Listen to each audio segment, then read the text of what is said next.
Hello dear students, मैं फिर आज आपके सामने 9वीं और 10वीं के लिए correct form of the verb का चौथा पार्ट लेकर हाजिर हूँ।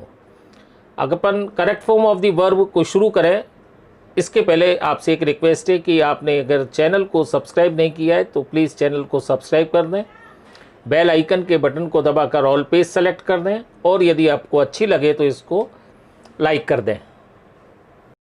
इससे पहले हमने इसके 3 पार्ट देखे हैं। 3 पार्ट के बाद में चौथा पार्ट है और चौथे पार्ट में अपन आज पास्ट टेंस के बारे में बात करेंगे। सबसे पहले use of past indefinite tense. Past indefinite का अपन स्ट्रक्चर देखें। पास्ट इंडेफिनिट टेंस में चाहे से सब्जेक्ट कोई भी हो, उसके साथ हमेशा वर्ब की सेकंड फॉर्म लगती है अफर्मेटिव सेंटेंसों में। यानी कि सब्जेक्ट के साथ वर्ब की सेकंड फॉर्म प्लस ऑब्जेक्ट, और नेगेटिव सेंटेंसों में वर्ब की सेकंड फॉर्म की जगह पे वर्ब की फर्स्ट फॉर्म लगती है और इसमें सहायक क्रिया हेल्पिंग वर्ब डिड का प्रयोग होता है। यानी subject plus helping verb did plus not plus verb की फर्स्ट फॉर्म प्लस ऑब्जेक्ट। और इंटरोगेटिव में सबसे पहले did plus subject plus verb की first form plus object. Example देंगे। Affirmative, Ram went to school, यानी राम स्कूल गया। राम स्कूल गया, तो यहाँ जाने को अपन गो बोलते हैं, लेकिन वर्ब की सेकंड फॉर्म लगेगी, इसलिए यहाँ पे वेंट हो जाएगा, तो Ram went to school. Negative देखें। She did not sing a song, उसने गाना नहीं गाया, तो सिंग फर्स्ट फॉर्म है, क्योंकि यहाँ नेगेटिव है इसलिए डिड नॉट हुआ। Did they win the match, क्या उन्होंने मैच जीता, इंटरोगेटिव है। दे के साथ में हो चाहे ही के साथ में हो, डिड का ही प्रयोग करते हैं। पास्ट इंडेफिनिट टेंस का प्रयोग निम्नलिखित एडवर्ब ऑफ टाइम के लिए किया जाता है, जैसे yesterday, the previous day, the other day, last day, week, month, year, some time back, long ago, once upon a time, in 2010, 11, 12, 13, कुछ भी हो सकता है। एग्जाम्पल देखें। I charge my cell phone 4 times last day, तो last आ गया इसलिए ये पास्ट इंडेफिनिट हुआ। He wrote a letter 2 days ago, ago आ गया इसलिए राइट की सेकंड फॉर्म रोट लिखी। She taught in this school in 2015, in 2015 क्योंकि करंट ईयर 2020, तो ये 2015 की बात है, 2015 की बात है, इसलिए टॉट आया। सम टाइम बैक, इसकी वजह से यह रिसीव्ड हुआ, I received A call from mister Rohit. ये थी हमारी पास्ट इंडेफिनिट टेंस की स्थिति। अब देखें अपन पास्ट कंटिन्यूस टेंस। इसका स्ट्रक्चर, इसमें हेल्पिंग वर्ब वाजवर का प्रयोग होता है। अफर्मेटिव में देखें, सब्जेक्ट प्लस हेल्पिंग वर्ब यानी वाजवर, और वाज किसके साथ लगेगा, वर्ब किसके साथ लगेगा वो अपन अभी देखेंगे। प्लस वर्ब में आईएनजी लगेगा प्लस ऑब्जेक्ट। इसी प्रकार नेगेटिव में इसमें नॉट आ जाएगा, और इंटरोगेटिव में हेल्पिंग वर्ब सबसे पहले आएगी यानी वाज वर्ब सबसे पहले आएगा, इसके बाद subject plus verb plus ING plus object. Example देखें। I was watching TV, affirmative है। वॉज वॉचिंग आईएनजी फॉर्म में, आई के साथ वॉज लगेगा। We were not laughing, negative है। वर दे रनिंग, इंटरोगेटिव है। निम्नलिखित एडवर्ब ऑफ टाइम के लिए पास्ट कंटिन्यूस टेंस, यानी कि अगर सेंटेंस में इन एडवर्ब ऑफ टाइम में से कोई भी दिया हुआ हो तो हमें पास्ट कंटिन्यूस टेंस का यूज़ करना होता है। एग्जाम्पल से पहले at that time, at that moment, those days. Example देखें। I was reading newspaper at that time, मैं उस समय समाचार पत्र पढ़ रहा था। They were learning computer those days, वे उन दिनों कंप्यूटर सीख रहे थे। आइए पास्ट परफेक्ट टेंस देखें। सबसे पहले structure, subject plus helping verb यानी हेड प्लस वर्ब की थर्ड फॉर्म प्लस ऑब्जेक्ट, चाहे सब्जेक्ट कोई भी हो। और इसमें वाक्य में यदि इन निम्नलिखित एडवर्ब्स ऑफ टाइम में से कुछ भी दे रखा हो, बिफोर, आफ्टर, टिल या अनटिल, तो अपने को पास्ट परफेक्ट टेंस का यूज़ करना है। मान लीजिए adverb of time before they रखा है, तो फर्स्ट क्लॉज में वर्ब की सेकंड फॉर्म आएगी और सेकंड क्लॉज में हेड प्लस वर्ब की थर्ड फॉर्म आएगी। यदि आफ्टर दे रखा है तो फर्स्ट क्लॉज में हेड प्लस वर्ब की थर्ड फॉर्म आएगी और बाद वाले में वर्ब की सेकंड फॉर्म आएगी। टिल या अनटिल दे रखा है तो फर्स्ट क्लॉज में वर्ब की सेकंड फॉर्म आएगी और बाद वाले में हैड प्लस वर्ब की थर्ड फॉर्म आएगी। देखिए इसके example, he went out before the rain had stopped, before आया तो वर्ब की सेकंड फॉर्म फर्स्ट क्लॉज में, सेकंड क्लॉज में had plus third form. The rain had stopped after he went out, after के पहले हैड प्लस थर्ड फॉर्म, बाद में verb की second form. He did not go out until the rain had stopped, until में दोनों clause negative होते हैं, तो फर्स्ट क्लॉज तो नेगेटिव दे ही रखा है, बाद वाला अंटिल की वजह से नेगेटिव ही है। They waited till I had finished my work, तो टिल के बाद में हैड प्लस थर्ड फॉर्म और टिल के पहले वर्ब की सेकंड फॉर्म। एक बात को जरूर ध्यान रखना कि उक्त टेंस का प्रयोग सामान्यतः अकेले वाक्य में, यानी एक ही क्लॉज दे रखा हो वाक्य में, तो एक क्लॉज है यानी एक वाक्य है, तो उसमें इसका प्रयोग नहीं किया जाता। अगला है पास्ट परफेक्ट कंटिन्यूस टेंस। इसका स्ट्रक्चर देखें, ये सभी सब्जेक्टों के साथ हैड बीन में वर्ब प्लस आईएनजी यूज होता है, लेकिन इसमें सबसे ज़्यादा जरूरी है कि समय के पहले सिंस अथवा फॉर आना चाहिए।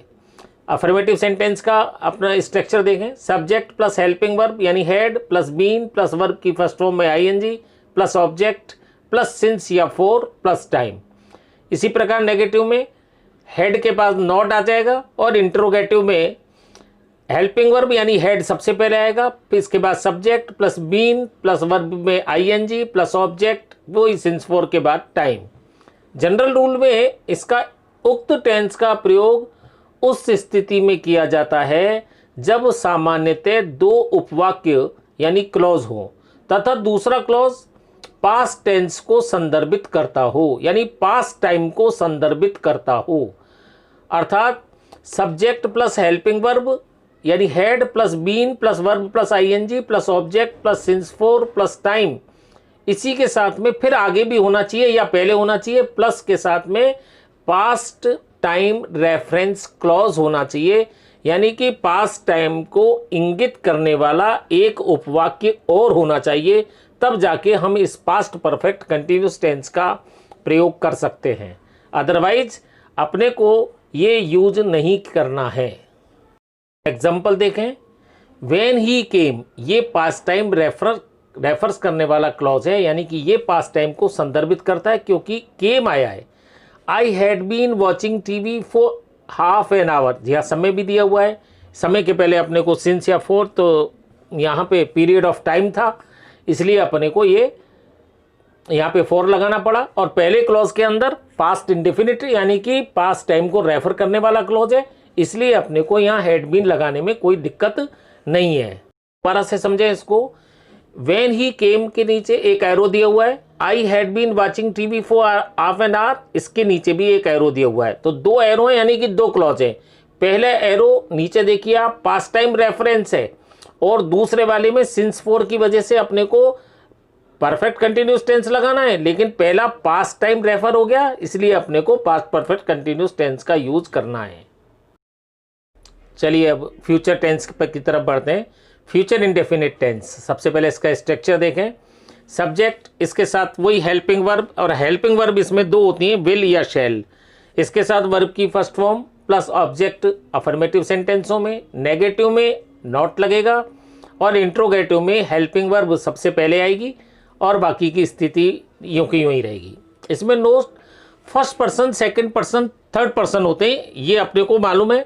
तो फर्स्ट पर्सन आई वी के साथ में शैल का प्रयोग किया जाता है, जबकि सेकंड व थर्ड पर्सन के साथ, यानी कि यू सेकंड पर्सन है और third person he she it they के साथ विल का प्रयोग किया जाता है।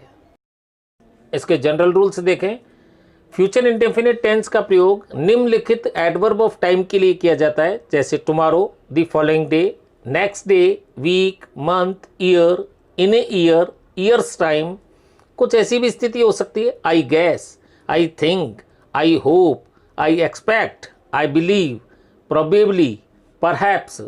अगर ऐसा भी वाक्य के शुरू में दे रखा है तो हम फ्यूचर इंडेफिनिट टेंस का प्रयोग करते हैं। इसका एग्जाम्पल देखें, we shall reach there tomorrow, या टुमारो आ गया तो यहाँ वी के साथ शैल लगाया, she will make me call tomorrow, यानी शी आई इसलिए विल लगाया।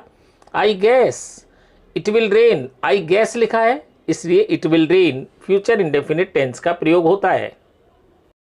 फ्यूचर कंटिन्यूस टेंस में स्ट्रक्चर देखें अपना, सब्जेक्ट और हेल्पिंग वर्ब तो वही विल शैल है, लेकिन विल शैल के साथ साथ इसमें एक बी और आ जाता है, BEB, और वर्ब में ING कंटिन्यूस में लगता ही है, और ऑब्जेक्ट या अफर्मेटिव में है।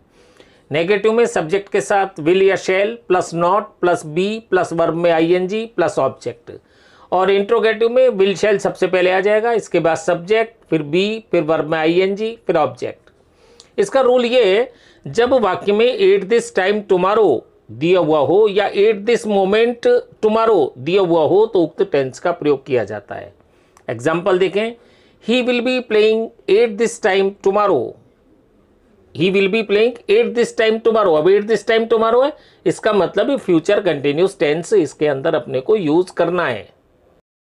आगे देखें, फ्यूचर परफेक्ट टेंस स्ट्रक्चर देखें इसका, सब्जेक्ट प्लस हेल्पिंग वर्ब यानी वही will shall plus have plus verb की third form plus object plus time.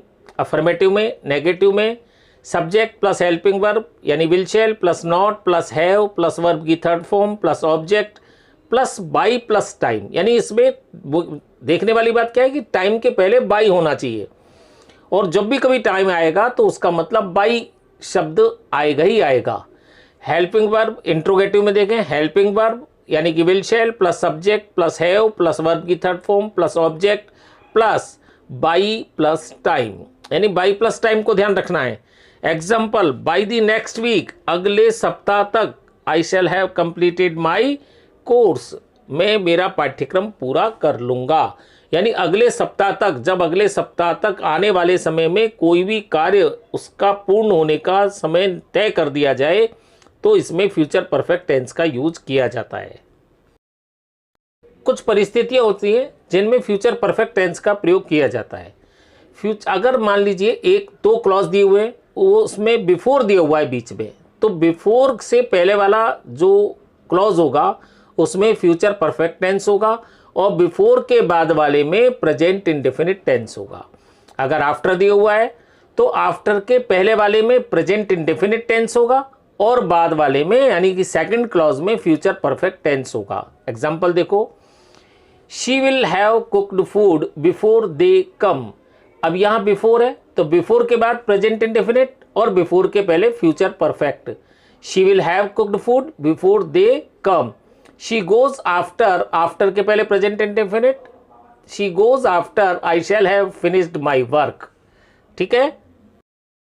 Future का अंतिम टेंस देखिए, फ्यूचर परफेक्ट कंटिन्यूस टेंस। इसका स्ट्रक्चर सभी सब्जेक्ट के साथ, सब्जेक्ट प्लस हेल्पिंग वर्ब वही will shall plus have plus been plus verb की फर्स्ट फॉर्म में ING प्लस ऑब्जेक्ट, फिर सिंस फॉर प्लस टाइम, ये अफर्मेटिव में। इसी प्रकार से नेगेटिव में, इसी प्रकार से इंट्रोगेटिव में, क्योंकि यही चीज़ हम बार बार पढ़ते हुए आ रहे हैं। इसमें सबसे महत्वपूर्ण जो बात है वो वही है जो पास्ट परफेक्ट कंटिन्यूस में थी। उक्त टेंस का प्रयोग उसी स्थिति में हम कर सकते हैं जब सामान्यतः दो उपवाक्य यानी क्लॉज दिए हों, तथा दूसरा क्लॉज या तो पास्ट टाइम को रेफर करे या प्रेजेंट टाइम को रेफर करे। अर्थात यानी कि पहले क्लॉज को अपन जब अगर फ्यूचर परफेक्ट कंटिन्यूस टेंस लगाएंगे तो निश्चित रूप से दूसरे क्लॉज में या तो फ्यूचर या प्रेजेंट टाइम को रेफर करने वाला क्लॉज होना चाहिए। देखो इसके एग्जाम्पल देखते हैं। By the end of this month, ये क्या हुआ, by the end of this month we shall have been working here for 2 months। अब बाई प्लस टाइम किस में आता है, फ्यूचर परफेक्ट में, यानी फ्यूचर को रेफर कर दिया तो दूसरे वाले में सिंस फॉर है इसलिए परफेक्ट कंटिन्यूस टेंस तो आएगा, लेकिन ये फ्यूचर को रेफर हुआ है पहले क्लॉज में इसलिए फ्यूचर परफेक्ट कंटिन्यूस टेंस का यूज करेंगे। दूसरा देखें, व्हेन ही अराइव्स, अराइव्स क्या है, प्रेजेंट इंडेफिनिट, यानी कि यहाँ प्रेजेंट टेंस को रेफर करने वाला क्लॉज है, इसलिए दूसरे क्लॉज में सिंस फॉर होने की वजह से हमको फ्यूचर परफेक्ट कंटिन्यूस टेंस लगाना है। They will have been playing since 3 o'clock, ये हमारा उदाहरण। सामान्यतः उक्त टेंस का प्रयोग व्यवहारिक रूप में नहीं किया जाता है, ये भी चीज़ अपने को ध्यान रखने की है। ये correct form of the verb का 4th पार्ट कंप्लीट हुआ। अब अपन अगले पार्ट में फिर मिलेंगे, जब तक bye. lies. Look me in the face.